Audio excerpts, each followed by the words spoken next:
All right, Ian, can you hear me? Yes, I can. Okay, all right. Well, I have to say I am kind of amazed that this is finally happening over 4 years or so. So yeah, I wanted to say thanks a lot for coming on. I really appreciate it, man. No, absolutely. It's a pleasure. Been a while since bumping into you, like coming off stage at BlizzCon years back. Yeah, 4 years ago, I saw somebody post a picture, and it was quite a shock to see how much hair I had back then. It really was. You and me both. Yeah. Well, the first thing I want to ask is, now that Shadowlands is primarily over, what would you really say are the biggest successes of Shadowlands? What do you think that we can expect to see going forward? Definitely Covenants. I think, Covenants, we want to make sure, like, that's actually, I think we want to fit those into Dragonflight. And Yeah.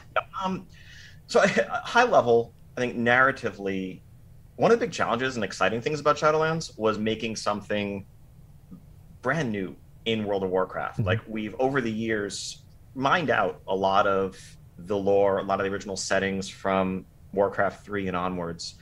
And, every time comes time to make a new expansion, one of the big questions is like, okay, where's left for us to visit? And I think the challenge of, say what you will about Sylvanas, the Jailer, the rest, I think building environments and building characters and cultures in the Enchanted Forest of Ardenweald and, the Gothic castles and cities of Revendreth and so forth, and having that feel like an extension of World of Warcraft and having players really vibe with those environments and call them home. I think that was super satisfying for all of us. Obviously, I think along the way, a lot of the realizations we came to in, driven by community feedback over the course of, the middle of Shadowlands, 9.15 and onward, I think are something that will change WoW for the better forever going forward. Yeah, I think so too. I mean, I remember watching the Taliesin interview tomorrow, or tomorrow, yesterday, excuse me. And you were saying how pretty much all of the stuff is going to be account wide now for Dragonflight, or a lot of the in-game systems. I'm sure that will be weaponized against me and us. And it's like, hey, Ian, you promised everything. Yeah. It's like, philosophically, yeah, it's get your gear, get your power. That's a character progression. That's part of the journey when you're making a new character. But yeah, access to content, utility, cosmetics, almost all the rest. And we also want to ask the question of, like, how fun is the content that you're going to have to do to replay multiple times? Good question. Exactly. And the less it is, the more we want to make that optional. Have to be something you can choose whether or not to do. Okay, that's great. Yeah, I'm very relieved to hear that. I know that was something that a lot of people complained about in BFA and also Shadowlands, so it's a huge relief. The next thing is, I wanted to ask about the dragon riding abilities in combat. Do you think that we're going to be able to ride these dragons into combat in a battle like Malagos or something crazy like that? Maybe at some point. Yeah, I think Really? one of the things, like, we don't have anything planned like that right at launch. I think we want to really understand how the system plays and its strengths and weaknesses and what it's good at. And then I think trying to incorporate your Drake companion into some future dungeon or raid encounter, or even something in the outdoor world or whatever, feels like a cool space to explore. But, like, let's build a solid foundation first and then figure out how to build upon it. Focus on step 1 until we get to step 5. I think that makes a lot of sense, yeah. And so outside, dragon riding is obviously something everybody's going to be doing. And of course, we're going to get new raids, we're going to get new dungeons. But is there any other content that, like, just a casual player who just logs on and just wants to enjoy the game at large is going to really have to do on a daily? Well, I mean, have to do in the mandatory sense? Or No, like, actually, exactly, yeah. A little bit of both. But, just like casual fun stuff too, like the Darkmoon Faire, for example. Are we going to get something similar to that? I mean, so I think maybe not Darkmoon Faire specifically, but I think I think everything, events, world content in general. I think Zereth Mortis is like it's one zone. We're looking to, in a lot of ways, build, an entire continent, an entire expansion with those philosophies and that approach. And so things like protoform synthesis that currently exist just as, a fun collection space to explore is the kind of thing we want to do more of. I think we've in a lot of ways underserved something that may be almost a silent majority in our game, or a quiet majority, which are people who aren't looking to, top meters and push keys and get their PvP rating up. They just want to explore, do chill stuff, and feel at home in the world. And while still serving, the core raid, dungeon, all the rest, we want to do more for that group in particular in Dragonflight. That is great. I totally agree. I'm really glad to hear that. And another thing is that like we haven't really we've gotten some new arenas. We've gotten the Maldraxxus arena, the Kyrian arena, but we haven't really gotten a lot of new types of content for like a PvPer to do, like battlegrounds and just types of PvP, other than obviously solo shuffle, and apparently raided's coming to that. Are we going to see more battlegrounds or more war mode features in Dragonflight as well?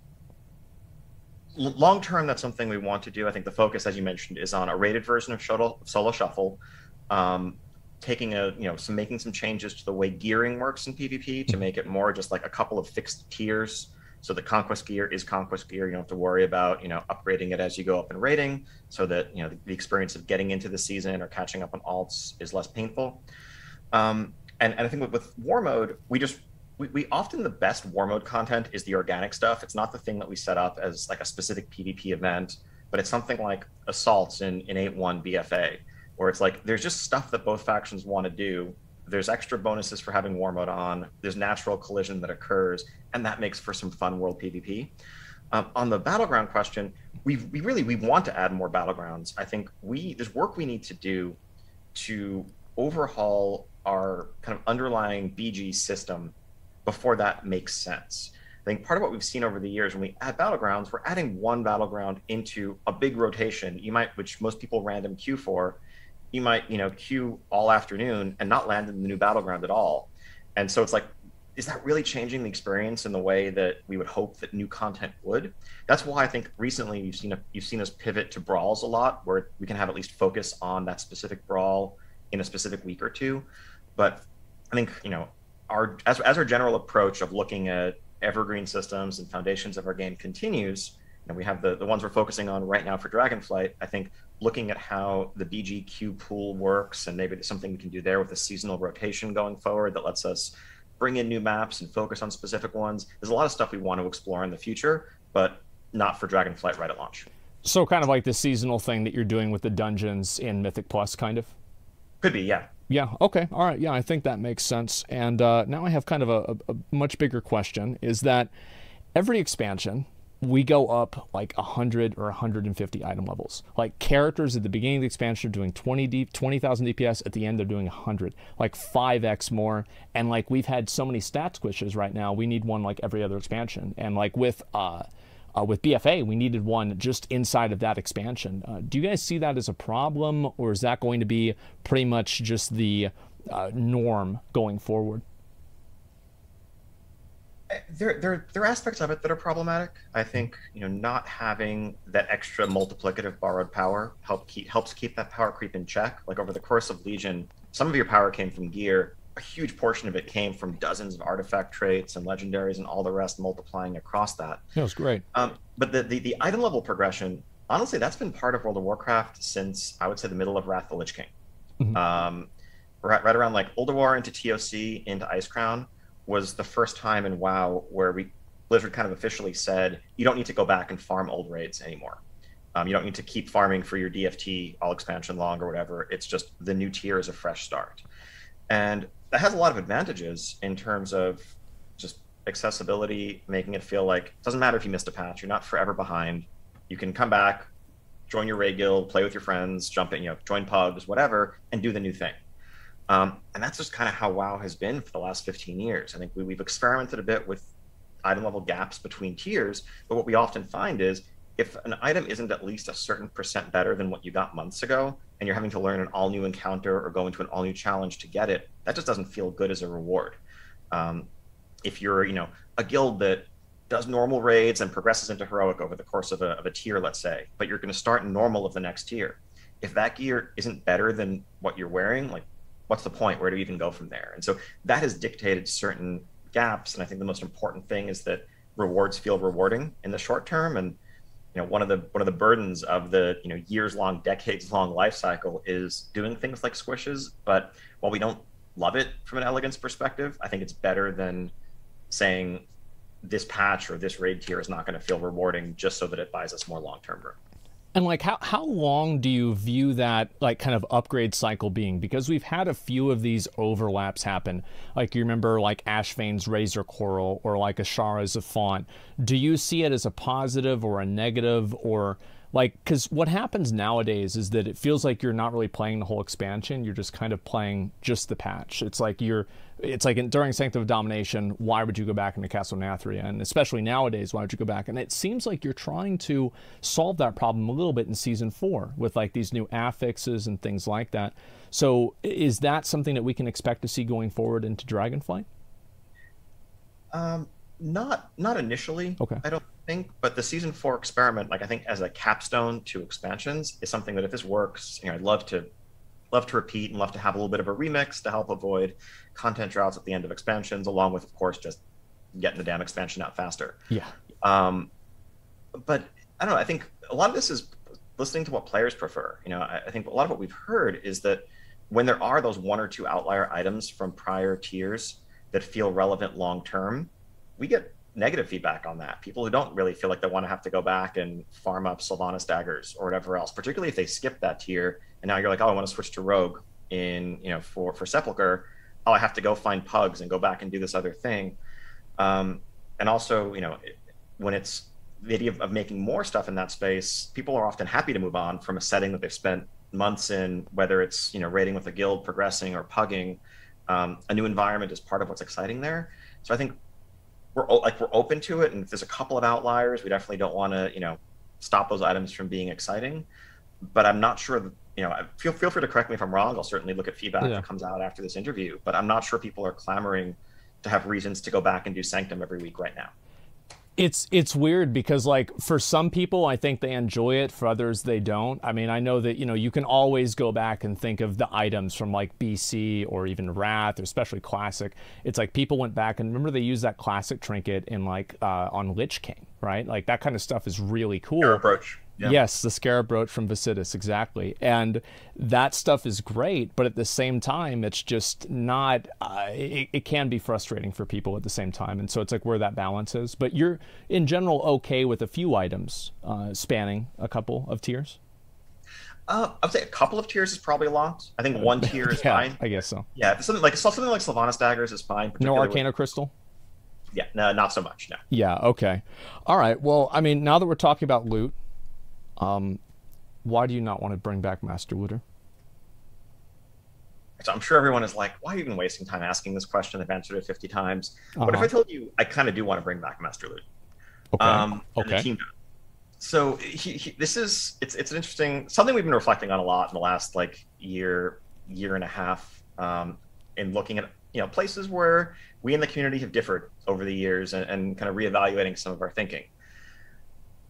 Loot is a tricky one. I think going back to Legion, we had personal loot and group loot in parallel, and maintaining like 2 versions of loot, both in terms of how its data is set up, the UI experience, the code, was a mess. And that was something we wanted to get out of for a bunch of reasons. And I think at the time, we were looking at group loot, saw a bunch of problems with this structure we built. We're like, let's tear it down. Let's lay new foundations. Let's build a new system that's all personal. And over the last few years, we've been iterating on it and refining it and adding rules and exceptions. But there's a lot of problems with it. Clarity around what's tradable is pretty bad. The feeling of, hey, an item just dropped and it's technically an eye level upgrade, but I'm not going to use it and I can't give it to my friends. That feels pretty bad. We certainly haven't, solved degenerate behavior from world first guilds. If anything, it's, gotten worse with all the cross server stuff. Seems that way. And buyers. And so we're taking a hard look at where we want to land going forward. The challenge is we've spent like 6 years building on those new foundations. And so it's not just something where you can flip a switch and say, all right, everything works the way it did. But I think there's a lot to be said for keeping personal loot in some spaces like Outdoor World, trash and dungeons and raids. Like I don't think anyone needs group loot trappings there. But the core experience of like you kill a raid boss, there's 4 things on the corpse, and you figure out what you want to do with those 4 things. That's something we'd like to get back to.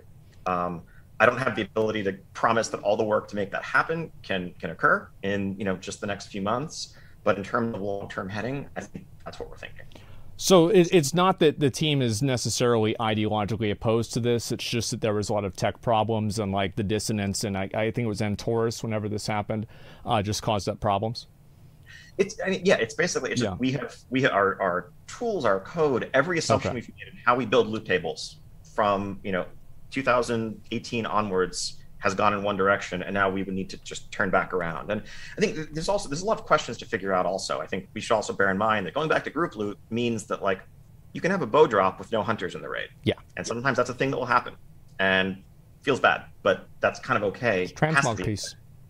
Yeah, because the thing we can't have happen is a world where loot is still smart, and if you stack a group with like 6 warriors, you're only going to get warrior loot, and it's completely tradable with no restrictions. That just kind of breaks everything. So we need to just figure out a middle ground going forward, but that's something we want to do.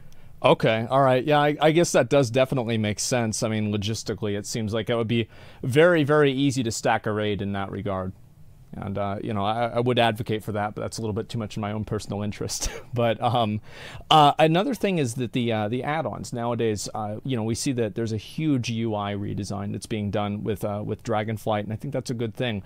And you see nowadays, like, many people, whenever they're joining a guild, having weak auras or having DBM is pretty much required, and it creates, like, this artificial gap between, like, casual players and hardcore players. It's kind of like a two-part question, and like, number one, like, does the team, I mean, just straight up, does the team design like these like heroic and like mythic encounters for add-ons? Same with like Mythic Plus. And the second part is, are we going to see more of these features incorporated into the game? Yeah, so that's an awesome question. It's something we spend a lot of time, especially recently, debating. Yeah. We design acknowledging the existence of add-ons. I think we have to. Sometimes we're actually designing and implementing mechanics in ways that are going to try to work around add-ons, whether it's like the, you know, entering the code to disarm the bomb on Mechatork, or the Among Us game on Lords of Dread, and you know, fixing stuff to plug loopholes that people found, because we know, like, hey, we have this idea that could be really fun gameplay, but if an add-on solves the whole thing for you, then what's the point? We have to acknowledge its existence. Ultimately, we're tuning raid encounters in particular with 2 goals. One, it should be fun. It's kind of goal number 1. Goal number 2 is it should provide an appropriate progression experience for the difficulty and where it is in the raid. And so, you know, a heroic boss that's like late in the tier, our goal ultimately, we probably want that to take like 10, 15 wipes to beat, maybe a couple nights. You know, ideally a good progression experience is for a heroic guild, you spend your first night, make good progress, you're getting to the start of phase 3, you come back the next night, you tighten up your execution, you get the kill, feels good. Feels like you earned something, but it's also not super frustrating. If you walk in and you kill the boss in 2 pulls, that's a letdown. We actually, like, you didn't really get to feel the progression experience that you're looking for. And the reality is, people are using add-ons. And so if we build an encounter that was theoretically, you know, completely doable and targeted at, you know, assuming you don't have add-ons at all and aim for that difficulty target, people are going to use DBM and weak auras and go in and simplify mechanics and have an easier than intended time. So we have to acknowledge it in that world. Do we want you to feel like you have to download third-party programs to succeed in our game? Nope. None of that feels good. Over the years, we've tried to incorporate aspects of that functionality in our base. Even, you know, sometimes it's just design, like making telegraphs better, or using the energy bars of bosses, mana bars, other ways of signaling, hey, when this bar fills up, a huge ability is going to happen, so you don't need a timer to let you know to prepare for it. Information is something we want to continue to improve and provide in our game. I think that's a core function of encounter design. The problem that we've seen, and that we don't really know how to solve, frankly, right now, is that over the last few years especially, add-ons have moved out of informational into more and more computational. It's insane.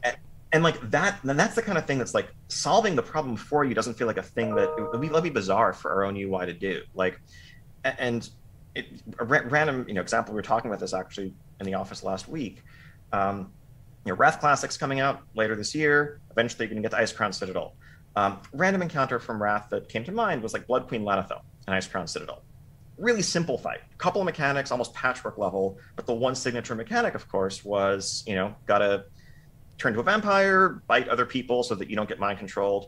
Back in the day, I think as a raid leader anyway, I think most people kind of call that out on the fly. Call out names, yeah. Like you have some rough sense of like, hey, these are our top DPS, or, you know, these are, you know, people who are, you know, bite the healers last. See what happens, and it's fun. You have frantic call outs, and it could be hard. Sometimes you would, you know, wipe just because you had to go from 8 to 16. People got confused. I can guarantee that when Wrath Classic Lanethel comes around, It's going to be get a weak aura. Yep. You list the people in your raid from top to bottom in terms of DPS priority. Everyone installs the weak aura, and when you become a vampire, all it's going to say is fight this person. No one has to speak. No one has to do anything. That's not great all around. That doesn't feel where we want our raid encounters to land. In some ways, it stops us from doing cooperative mechanics and coordination that's fun. And I think like all of this was always possible. People just never did it. Like in add-ons back in the day, like bigwigs and stuff actively tried to avoid even making strategy recommendations. It was purely informational. And so maybe there's like an alternate timeline where if guilds had been doing this stuff 12 years ago, the same way AVR got locked down, or like back in Classic, cast canceling add-ons and decursive got changed, maybe that change would have happened. But now we have like a decade worth of add-ons, including things you use to play your rotation better and all the rest, that are built on that framework. So it's not clear what the path forward is. I think we would have to like do something like restrict what add-on APIs can access, at least in raids and dungeons. Maybe try to offer more of the like proc tracking, class mechanic stuff in our base UI, and maybe get to a place where we can design encounters from the ground up. Still hard, still meant to, take a couple dozen pulls on heroic or 100 pulls if it's a late mythic end boss. That's not what we're not talking about nerfing stuff. We're making it easier, but we'd have to make those changes in concert. It's a lot to tackle, and I know that for a lot of players, hey, we broke the thing that you rely on that makes the game, feel more accessible to you, isn't exactly a good message to swallow either. So no easy answers, but it's something we're thinking about a lot. Yeah, I think so. I remember very clearly back in ICC where AVR got disabled, and then also, didn't that happen also in Nighthold with like Star Augur and Exorcist too? Yeah, it was like that. Yeah, that was like different ways of putting the 3D lines, stuff, like attaching to nameplates, or yeah. So have you all ever thought about actually just like disabling the combat add-ons? Has there ever been conversations about that, or is it just kind of an idea? It's an idea that we've had conversations about. The challenge is like, the fundamental piece is, can add-ons tell what buffs and debuffs you have on you and members of your group have on them? If we say no, okay, cool, we just broke like all raid frames, everything that you use to, even just baseline, tracking uptime of your slice and dice or whatever. You just want an add-on that makes that easier to see. We broke all of that. Right. That would be, I think, pretty ruinous for a good chunk of our player base to do suddenly. So I think we want to try to figure out a path forward, but it's not clear. Okay, yeah, I think that makes sense. And will we be seeing some of those improvements and kind of some of those implementations of some add-on features in the new UI that's going to be coming out in Dragonflight? Yeah, absolutely. This is something, and I guess we didn't get a chance to really touch on it in the deep dive. Crash Reed, who was the UI designer speaking in that deep dive, one of the things that he's worked on is kind of it's kind of trying to replicate what a lot of people do with weak auras, which is centralizing information about buff uptime, debuff uptime, cooldown tracking, kind of pulling that information towards the center of your screen. So the default UI experience, we can flag abilities for your class as things that you should be able to track very visibly. We can even show things, externals. Like if you're a tank and someone puts pain suppression on you, pain suppression duration should be right there in the middle of your screen under your character if you opt to have that on, next to your shield wall or whatever else, because that's helping you manage your own ability usage. Again, of course, like a pro tank with weak auras is going to customize things that's like just for them, but we want the default out of the box experience to be much, much better. And we know that like it's not realistic to design mechanics that ask you to track uptime of a buff when that buff is like a flashing thing in the corner of your screen 12 inches away from where your eyes are focused otherwise. We need to do better. Dragonflight's UI isn't just aesthetic, it's trying to tackle that too. Yeah, I'm excited to see that. I think that's something that's long overdue, and I know almost everybody uses something that's similar to that too. And I was also wondering, obviously add-ons make it easier, and I don't really ever think that we're going to see a world where none of the raids or dungeons are on PTR or something, but were you all happy with what happened with the with Sepulchre and not having some of those fights on the PTR? Because I do think that data mining and a certain degree of it, like for example, we saw the jailer's corpse before we knew what happened at the end of the raid. It's a little bit of a spoiler, right? So like, do you think that is a negative thing for the game? And do you think that we'll see more content not being on PTR and players actually experiencing it whenever it comes out? I think we're happy with how the Sepulchre bosses worked out. You know, they weren't like completely free of bugs, but overall, I think it was a smooth experience for all the guilds that went through it and all difficulties. And the fact that like it was a genuine surprise and people were figuring it out as they went, like all of that was exciting to see. We'd like to do more of that. Data mining in general, I mean, I think when it comes to story, definitely makes for some odd like piecemeal. Yeah. You know, experiences where this portion of the story is visible, but then like no one knows what the cinematic is, so then all of the focus becomes, you know, the cinematic as opposed to the entire story that's told in context. Yeah, ultimately we want to strike a balance between being able to get the feedback that's going to be important to make the game better. I think if we didn't have PTR at all, well, people wouldn't have had a chance to tell us after playing with and testing their set bonuses on target dummies or going into the raid that, hey, this feels kind of frustrating, or, you know, I don't like the way this interacts with my rotation. And we wouldn't want to lose all of that. That's not like finding bugs. That's just getting ahead of important feedback that's going to make the game better for more people. Yeah. But the flip side is, yeah, there's something magical about just a sense of mystery and discovery that's really hard to get. It's impossible to preserve in the modern day and age. Like everything's going to be on the internet. There's going to be guides. It's on YouTube or whatever. Yeah. But like, yeah, the more it's out there before the thing is even officially launched, the more there isn't even that tiny window to enjoy a sense of discovery. I know you played this game a bunch. Like, yeah, you know, played a lot of Elden Ring right when it came out a couple months ago. And one of the really fun things about that first week, especially with how vast that game was, is like you could go to a wiki and the wiki would be blank because people hadn't figured it out yet. You could, you know, find a cave and be like, I don't know what I'm going to find here, and no, there's nothing that will tell me right now. Of course, over time the meta gets solved, but being able to feel like you have that sense of discovery and exploration is something we'd love to get back to. And just, you know, working on encryption technology, working on thinking about how we can test portions of our game without revealing the whole thing for everybody. All that is stuff that I think is in our long-term plans. That would be awesome. And yeah, I totally agree. It's like whenever there's something new in the game and nobody really knows how it works, I think that a really good example of this on a small scale is the puzzles. Whenever the community is working together to figure out the puzzles, that's like one of the most hype moments for everybody. So I'm really glad to hear that. Next thing I was wondering about is the what do you think is going to happen? Like now, Wrath of the Lich King Classic coming out. Obviously, Wrath of the Lich King is going to run its course. Then what? Yeah. So at this point, you know, I'd love to hear from you, from the community as a whole, what you want to come next. I think we're gonna have, you know, we have a player base that really has made Classic their home. Many people who've carried their characters forward from Classic into Burning Crusade and likely into Wrath beyond that. And, you know, when that comes to an end, when you defeat the Lich King, or sorry, when you kill Halion, the ultimate end boss of Wrath of the Lich King. Oh yeah. Can't forget Ruby Sanctum. Come on. Do you want to start over? Do you want to try a different version of that? Do you want to carry that character forward into a new adventure? I know if, you know, Cataclysm for many people was like, oh, that's the beginning of the end, and, you know, I'm out. It's a world revamp, yeah.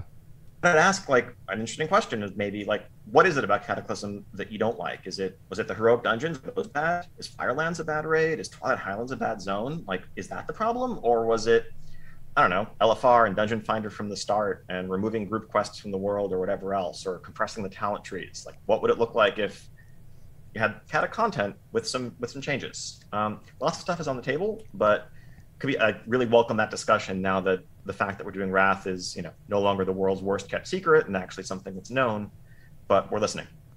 Okay, that's great. I had no idea that there was, like, yeah, you're just waiting to see what the community wants to hear. And I guess to a certain extent, that's kind of what you were probably doing with Season of Mastery, I'm assuming. Very much so, yeah. Okay, all right. I know we don't have a lot of time here, so I do want to do one last question. And so at the end of Legion, so like there's a cinematic, and Sargeras, as you know, stabbed the earth with a sword, and it's been there for quite a while, and I'm not really sure like where are things going with that. Wait, what sword? Okay, all right.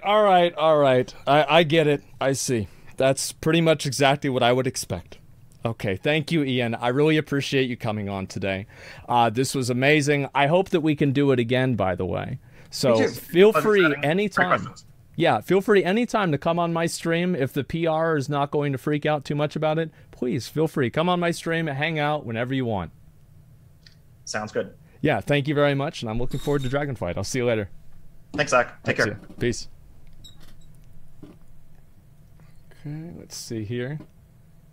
Let's see if I got everything good, and I've got to make sure that he said it. I can't believe it. All right, I think that we're good. Linksy, are we good? Let me make sure. You are great. Okay, Thank I'm good. you Did I do a good job?